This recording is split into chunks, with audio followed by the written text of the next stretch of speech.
Hey all, Patrick with Mann Mortgage Central Oregon here with some quick tips on how to declutter your house before a move.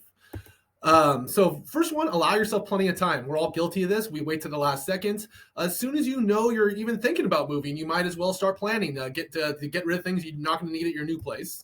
So again, that fits right in with plan ahead.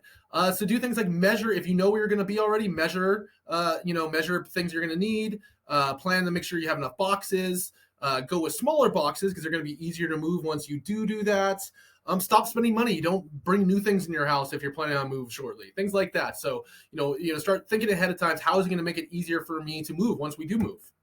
Take a room by room approach. So the best way to do this, and it can be overwhelming, is start with the rooms you don't use as often and go into those rooms and start decluttering first. And that way you don't get overwhelmed.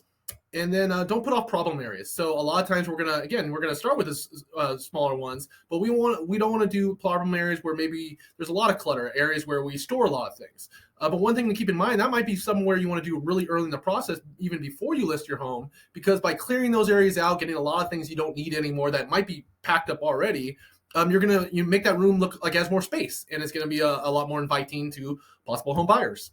And then pack up at the same time. So as you're decluttering, start with things you don't need. So obviously keep all your stuff you're going to need as you live in the home going forward until you do move, but get rid of everything you're not going to need in the meantime. So that way, when you do go to move, whenever that may be, you've got a little bit already done.